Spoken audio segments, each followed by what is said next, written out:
sekiranya nanti malam Yesus datang. Apakah kita sudah siap untuk hal tersebut? Ada nggak penubuatan waktu sesudah 1844, khususnya mengenai nubuatan yang terpanjang yang dicatat di dalam Alkitab? Itu adalah nubuatan waktu yang terakhir yang Tuhan sudah tentukan. Sesudah itu tidak ada lagi nubuatan tentang waktu dituliskan oleh Alkitab. Ini sebetulnya pada waktu akhir 1844 bukanlah nubuatan tentang kedatangan Tuhan yang kedua kali. Tetapi itu adalah di mana Yesus pada waktu itu berpindah tugas dalam pelayanannya.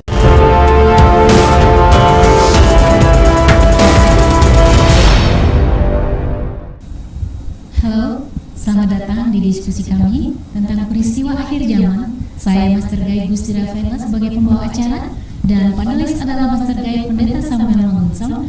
Mari kita membahas topik peristiwa-peristiwa akhir zaman. Persiapan menghadapi krisis dunia bab 3 adalah bila manakah itu akan terjadi? Pertanyaan saya adalah apakah jawaban Tuhan Yesus pada saat murid-muridnya bernama Petrus, Yohanes, Yakobus dan Andreas bertanya, bila manakah itu akan terjadi dan apakah tanda kedatangan Yesus Kristus dan tanda kesudahan dunia? Baik, terima kasih. Kalau kita melihat bahwa di dalam buku peristiwa akhir zaman dikatakan demikian bahwa Yesus pada waktu itu tidak menjawab murid-muridnya. Ya, dia tidak menjawab murid-muridnya kapan itu akan datang atau tanda kesudahan dunia itu akan tiba. Tetapi pada waktu itu Yesus hanya menyampaikan bahwa bila mana waktunya sudah tiba maka akan ada tanda-tanda. Tetapi pada prinsipnya adalah Yesus tidak mengatakan kapan hal itu akan terjadi. Demikian. Oh, oke. Kalau begitu, Pendeta, mengapa waktu kedatangan Tuhan Yesus kedua kali ke dunia ini tidak diberitahukan kepada kita? Baik, terima kasih. Saudara-saudaraku, memang kedatangan Yesus tidak diberitahukan kapan tanggalnya. Dan kenapa tidak diberitahukan? Bahwa di dalam pelajaran kita dikatakan bahwa bila mana waktu itu diberitahukan, maka tidak akan menjadi berkat bagi orang-orang yang mengetahuinya. Mengapa? Oleh karena apabila orang-orang mengetahui kedatangan Yesus kapan tanggalnya, pada umumnya manusia tidak akan mempersiapkan dirinya. Mereka akan lebih senang dengan kehidupan duniawi. Nanti setelah menjelang kedatangannya baru mereka akan siap-siap. Ya, di sini dikatakan kita tidak mengetahui saat yang pasti. Jadi kita aja tidak tahu tentang kecurahan Roh Kudus atau tentang kedatangan Kristus. Mengapa Allah tidak memberitahukan pengetahuan hal ini kepada kita? Karena kita tidak akan memanfaatkannya secara benar. Jadi kita tidak akan memanfaatkan itu secara benar. Kita hanya akan nanti katakan, oh ya masih nanti, masih lama waktunya. Itulah sebabnya di sini dikatakan suatu keadaan akan muncul, akan timbul sebagai akibat dari pengetahuan ini di kalangan anggota yang sangat menghambat pekerjaan Allah. Jadi memang hal ini tidak diberitahukan, waktunya tidak diberitahukan kapan, supaya hal ini tidak disalahgunakan untuk kedatangan Tuhan yang kedua kali. Tapi pada prinsipnya adalah bahwa kita sedang mendekati hari besar itu. Walaupun Tuhan tidak memberitahukan kapan waktunya, tetapi sebetulnya kita sudah sedang mendekati akan kedatangan Yesus yang kedua kali. Waktu yang tepat dari kedatangan anak manusia yang kedua kali itu adalah rahasia Allah. Jadi rahasia Allah itu, Bu, Kak. Dan kita tahu bahwa kalau memang itu rahasia Allah, berarti hanya Tuhanlah yang tahu. Demikian. Oh, ya. Jadi mengapa pekabaran kita bukan bersifat menetapkan waktu, misalnya jam berapakah, bulan berapakah, tahun berapakah itu? Iya, baik. Kenapa kok pekabaran kita bukan menetapkan waktu ya? Di sini dikatakan demikian. Allah tidak memberikan suatu pekabaran kepada seseorang pun bahwa akan ada 5 tahun, 10 tahun, 20 tahun sebelum penutupan sejarah. Ia tidak memberikan maaf kepada makhluk manapun untuk memperlambat persiapan kedatangannya. Jadi kenapa pekabaran kita ini bukan menetapkan waktu? Karena kita memang tujuannya bukan masalah menghitung waktu. Yang mau kita kabarkan itu, yang mau kita pelajari di situ adalah bahwa kita harus siap setia kapanpun waktunya. Ya, Dan kita sekali lagi bukan hanya menghitung masalah waktu, tetapi yang perlu kita siapkan adalah bagaimana bila mana kita bisa mempersiapkan hati kita, mempersiapkan diri kita pada waktu Yesus datang yang kedua kali. Demikian. Ya. Jadi mengapa penetapan waktu mengakibatkan ketidakpercayaan? Baik, saya ada mau satu cerita dulu sebelum menjawab pertanyaan itu. Satu kali ada seorang bernama Daniel. Dia telah menentukan suatu waktu menyatakan bahwa Tuhan itu akan datang dalam 5 tahun mendatang. Nah, ini pernah pada waktu ditetapkan. Sekarang pada akhirnya setelah dia menetapkan waktu bahwa Yesus itu akan datang 5 tahun kemudian, ternyata tidak datang. Dan itu banyak sekali orang mencoba menetapkan kapan waktu Yesus itu akan datang, dan pada akhirnya akan mengalami apa? Kekecewaan. Ya, jadi memang penetapan waktu itu bisa mengakibatkan ketidakpercayaan, apalagi kalau waktu yang ditentukan itu tidak tepat. Sama seperti halnya kalau pada waktu seseorang itu berjanji akan datang tanggal sekian, tetapi dia tidak jadi datang. Nah, itu akan mengakibatkan kekecewaan yang berat kepada orang tersebut. Itulah sebabnya penetapan waktu bisa saja mengakibatkan kepercayaan. Dan kutipan di sini mengatakan bahwa kita tidak mau menggerakkan perasaan orang banyak supaya membangkitkan kekecewaan di mana perasaan dirangsang dan prinsip tidak dikendalikan.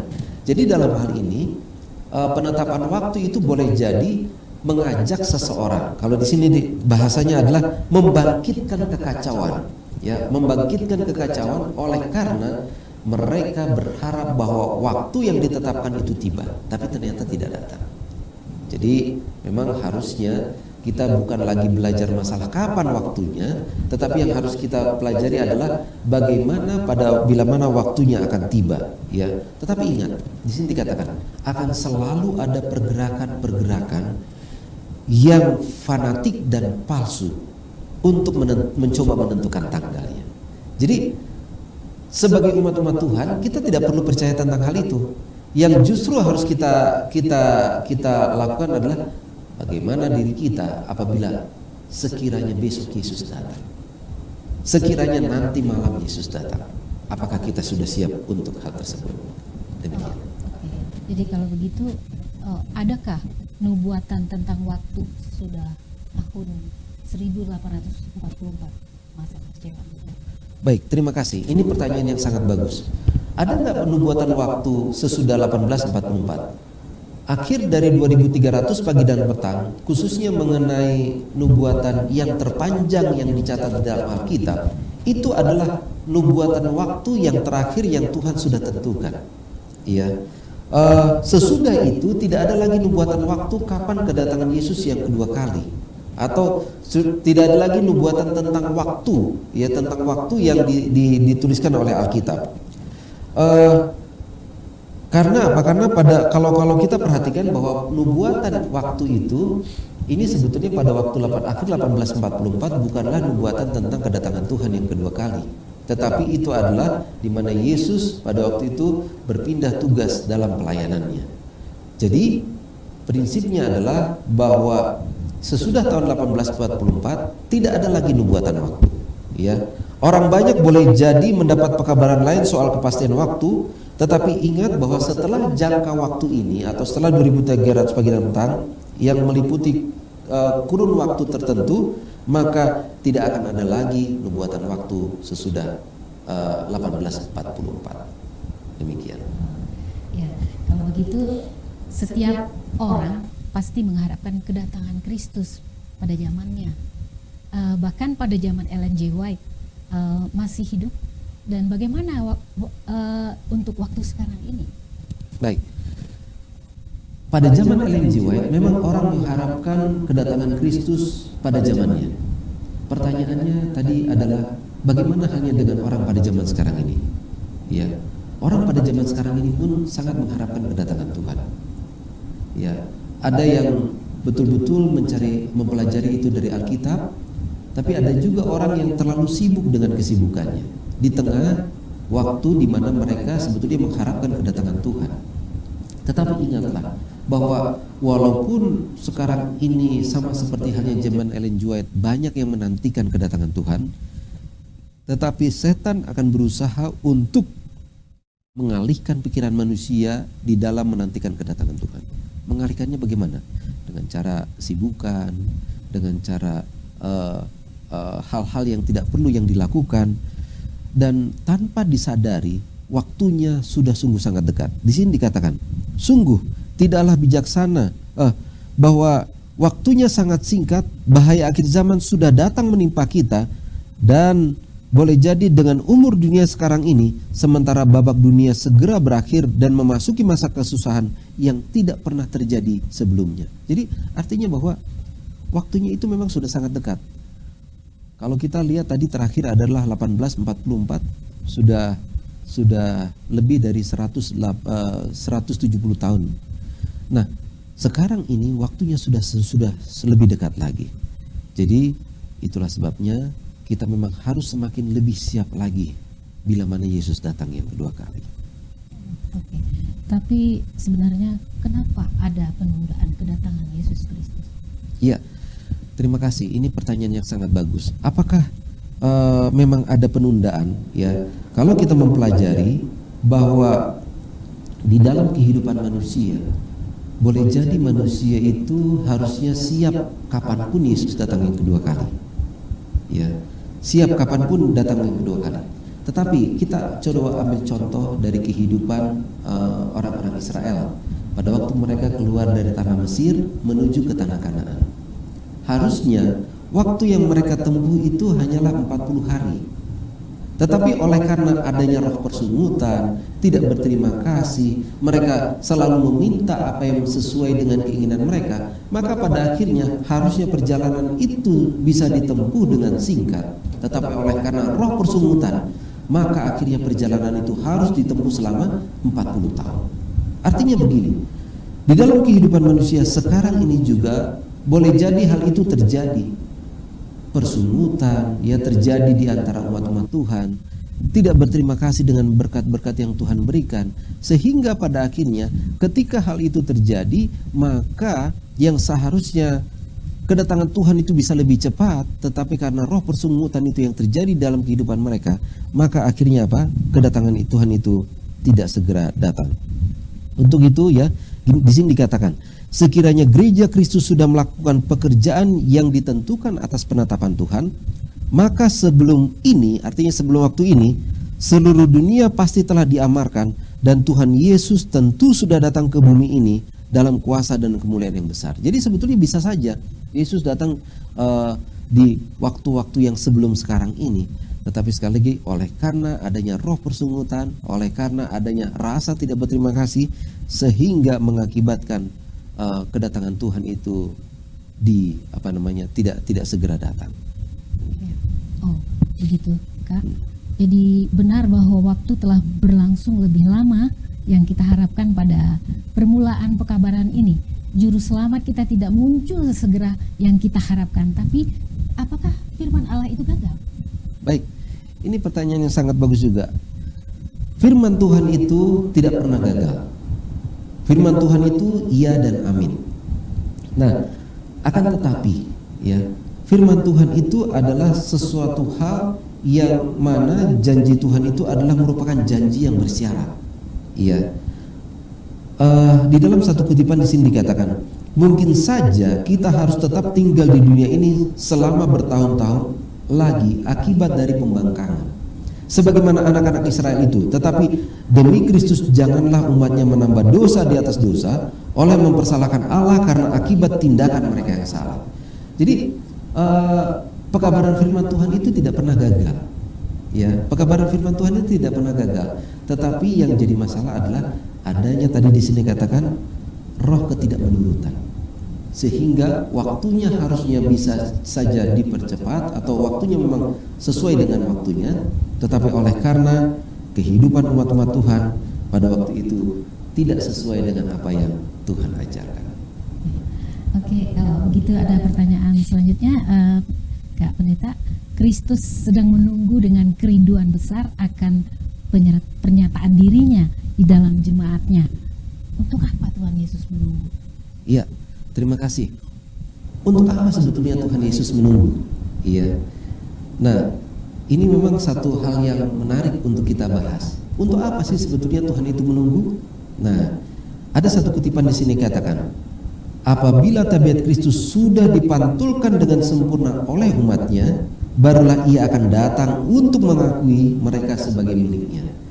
Jadi sebetulnya Yesus itu sedang menunggu bagaimana agar tabiat Kristus yang merupakan tercermin dari hukum-hukumnya, ajaran-ajarannya itu boleh dihidupkan di dalam kehidupan umatnya. Jadi Yesus itu sebetulnya sedang menunggu kapan sebetulnya umatnya ini bisa memantulkan tabiat Kristus di dalam kehidupannya. Dia mau agar umat-umat manusia, khususnya umat-umat tebusannya itu memantulkan tabiat Kristus. Ya, dia sedang menunggu. Itulah sebabnya kedatangan kita diminta, ya, kesempatan bagi kita sebagai orang-orang pengikut Tuhan agar pada saat kita berada di muka bumi ini, hidupkanlah tabiat Kristus.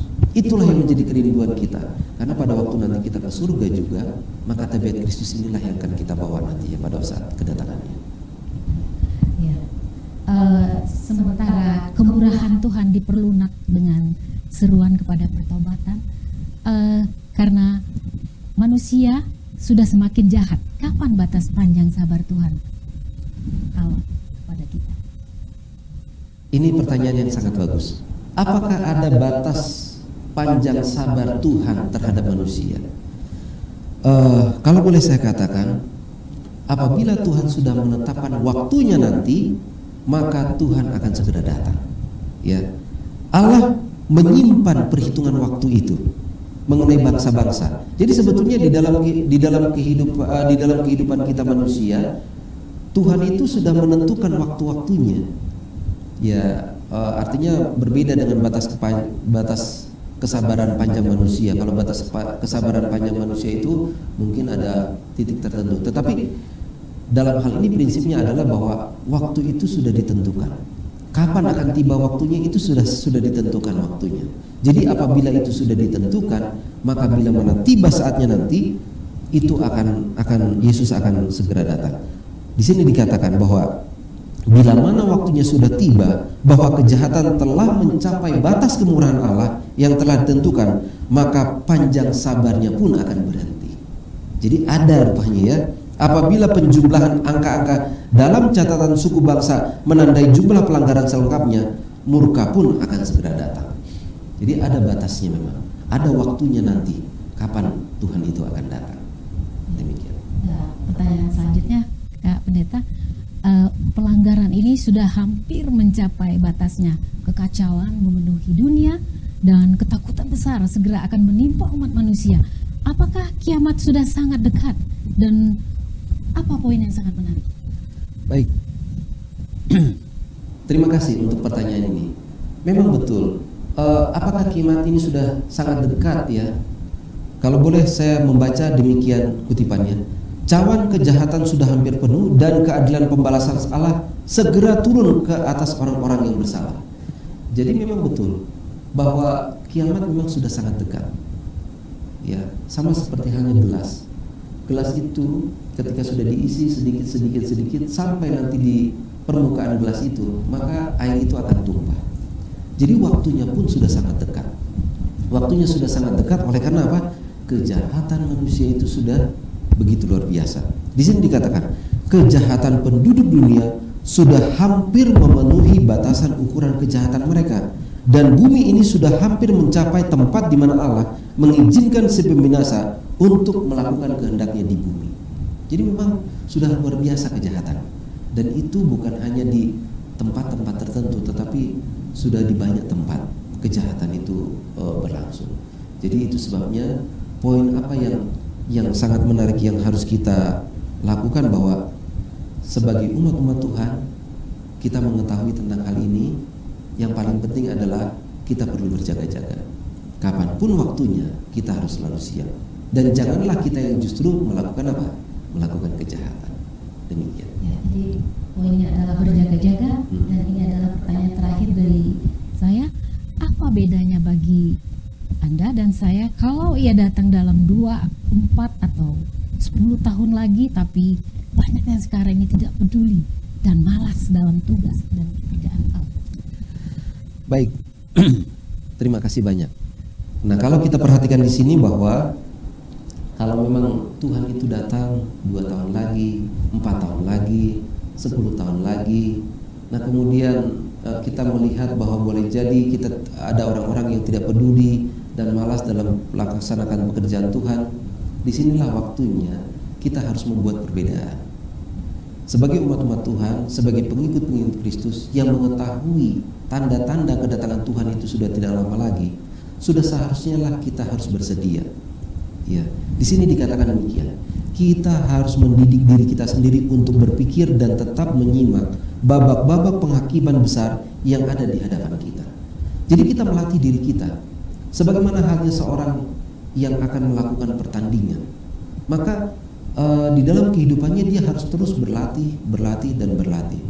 Pada saat pertandingan itu berlangsung, maka dia sudah siap untuk pergi bertanding. Dan saya yakin bahwa kalau orang terus berlatih, pada saat pertandingan dia akan menang. Sama halnya dengan umat-umat Tuhan. Kita harus melatih diri kita setiap hari, setiap waktu, bahwa Tuhan itu akan segera datang. Ya, Yesus itu akan segera datang. Lebih lanjut di sini dikatakan demikian. Allah ingin agar kita ini selalu siap. Ya, apa bedanya bagi Anda kalau Ia datang? Apa bedanya pada saat kita datang? Pada saat Tuhan datang kedua kali? Apa yang akan kita lakukan? Ya, tentu saja, ya, ini mungkin sebagian orang pada zaman dahulu kala, ya, mereka boleh jadi menjual harta bendanya. Ada juga yang mulai menyelidiki firman Tuhan, mencoba mengamarkan kepada banyak orang.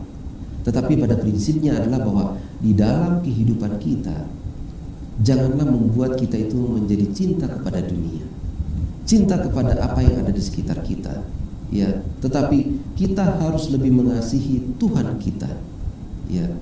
Apakah salah kalau misalnya kita mau menjual harta kita, terus kemudian membagi-bagikannya untuk orang-orang yang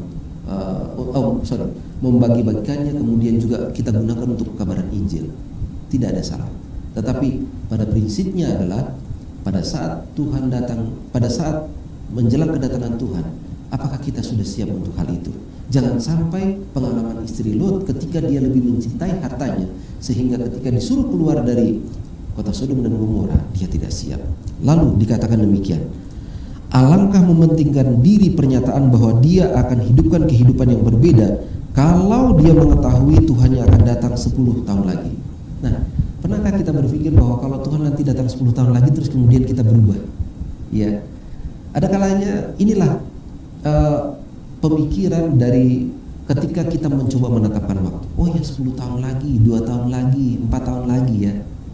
Dan pada akhirnya kita bukan bertumbuh untuk berlatih setiap hari, tetapi seperti hanya perubahan yang tiba-tiba dan mendadak. Wah, tinggal 2 tahun lagi ya, saya harus berubah.